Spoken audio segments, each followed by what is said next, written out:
വിളിക്കാൻ എളുപ്പമാണ്, പക്ഷേ അത് നടത്തി കാണിക്കാനാണ് പാട്. എന്നാൽ തന്റെ തീരുമാനത്തിൽ നിന്നും ഒരടി പിന്നോട്ടില്ലെന്ന് പറഞ്ഞുകൊണ്ട് മാങ്കൂട്ടം മുന്നോട്ട് തന്നെ.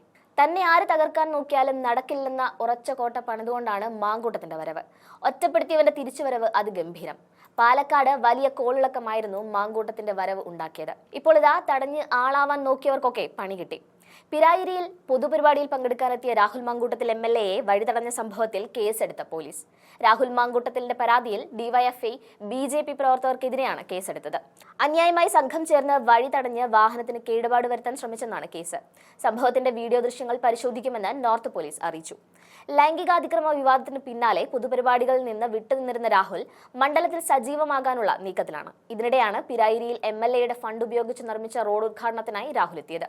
എന്നാൽ ഡിവൈഎഫ്ഐ BJP പ്രവർത്തകർ പ്രതിഷേധവുമായി രാഹുലിനെ വഴി തടയുകയും കരിങ്കൊടി കാണിക്കുകയുമായിരുന്നു. ഗോബാക്ക് വിളികളും കൂക്കിവിളികളുമായി പ്രതിഷേധക്കാർ രാഹുൽ എത്തിയ വാഹനം തടഞ്ഞിരുന്നു. പ്രതിഷേധത്തെ വകവയ്ക്കാതെ പുറത്തിറങ്ങിയ രാഹുലിന് UDF പ്രവർത്തകർ പ്രതിരോധം തീർത്തു.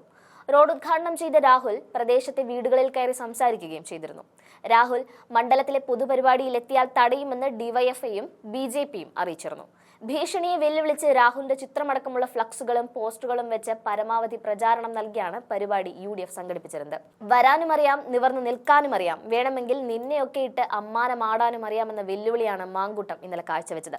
BJPക്കാരും ഡിവൈഎഫ്ഐക്കാരും കുടികൊത്തിവാണ് സമരം മുഴക്കിയിട്ടും മാങ്കൂട്ടത്തിന്റെ രോമത്തിൽ തൊടാനായില്ല. രാഹുൽ മാങ്കൂട്ടം MLA പാലക്കാടിന്റെ മണ്ണിനെയും മനസ്സിനെയും കീഴടക്കിയത് ആർക്കും തകർക്കാൻ കഴിയാത്ത പോലെയാണ്. അതോടെ CJP തന്നെ പരാജയം സമ്മതിച്ചു. അതായത് വെടിയുണ്ടകളെ വിരിമാറിൽ പൂമാല പോലെ സ്വീകരിക്കുന്നവരാണ് ഞങ്ങളെന്ന് പറയുന്ന ഡിവൈഎഫ്ഐ പോലുള്ള സംഘടനകൾ ഇന്നലെ പാലക്കാട് കാട്ടിക്കൂട്ടിയ പേക്കൊത്തുകൾ കണ്ട് ചിരിച്ചവരാണ് കൂടുതലുമുള്ളത്. കൂത്തുപറമ്പിൽ MV രാഘവനെ തടഞ്ഞ് 6 പേരുടെ ജീവൻ നൽകിയ പാർട്ടി ഒരു രാഹുൽ മാങ്കൂട്ടത്തിൽ തടയുമ്പോഴേക്കും ക്ഷീണിച്ചു പോയ കാഴ്ച കണ്ടാൽ ആരും ചിരിച്ചു പോകും. അവരെക്കാളും കഷ്ടമായിരുന്നു BJPയുടേത്. മാങ്കൂട്ടം MLA അടൂരിലുള്ള വീട്ടിൽ നിന്നിറങ്ങിയാൽ തടയുമെന്ന് പറഞ്ഞവർ അത് പാലക്കാട്ടേക്ക് എത്തിയാൽ തടയുമെന്നാക്കി ചുരുക്കി. പാലക്കാട്ടേക്ക് വന്ന് നാട്ടിയും നഗരവും ചുറ്റാൻ MLA തുടങ്ങിയപ്പോൾ അത് MLAയുടെ ഇഷ്ടമല്ലേ, ഓഫീസിൽ കയറാൻ സമ്മതിക്കില്ല എന്നായി. എന്നാൽ അതിലും പരാജയപ്പെട്ടു. അത് കഴിഞ്ഞപ്പോൾ ഔദ്യോഗിക പരിപാടിയിൽ വന്നാൽ മൂക്കിൽ വലിച്ചു കളയുമെന്നും പറഞ്ഞു. എന്നാൽ ഔദ്യോഗിക പരിപാടി 1 അല്ല 3 എണ്ണമാണ് കഴിഞ്ഞത്. ആദ്യത്തെ 2 എണ്ണത്തിൽ അങ്ങോട്ട് നോക്കിയതേയില്ല. ആരും അറിയാതെ തലയിൽ മുണ്ടിട്ടാണ് MLA എത്തുന്നത് എന്ന് പറഞ്ഞ് സ്വയം സമാധാനിച്ചു. എന്നാൽ മൂന്നാമത്തേത് രാഹുൽ മാങ്കൂട്ടം തീയതിയും മുഹൂർത്തവും അറിയിച്ച് ഫ്ലെക്സ് വെച്ചിട്ടാണ് പിരാരി പഞ്ചായത്തിൽ MLA ഫണ്ട് ഉപയോഗിച്ച് നിർമ്മിച്ച റോഡിന്റെ ഉദ്ഘാടനം നടത്തിയത്. ഒറ്റയ്ക്ക് പ്രതിഷേധിക്കാൻ കഴിയാത്ത BJP ഡിവൈഎഫ്ഐയും കൂട്ടി. പക്ഷേ അവരെ ഒന്നും കണ്ട ഭാവമേ നടിച്ചില്ല മാങ്കൂട്ടം MLA. പുഞ്ചിരിച്ചുകൊണ്ട് കാറിൽ നിന്നും ഇറങ്ങി സമീപത്തുള്ള വീടുകളിലുമെല്ലാം കയറി എല്ലാവരോടും കുശലാന്വേഷണം നടത്തിയാണ് പ്രതിഷേധക്കാരുടെ ഇടയിലൂടെ മുന്നോട്ട് പോയത്.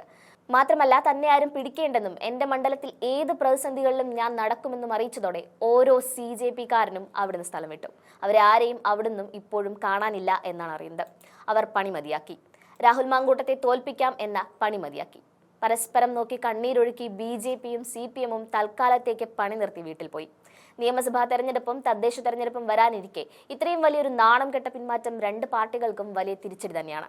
പ്രതിഷേധം പോലും നടത്താൻ കഴിയാതെ പിന്മാറിയ പാർട്ടികൾ ഇനി പാലക്കാട് എടുക്കാച്ചരക്കായി മാറി എന്നുള്ളതാണ് സത്യം.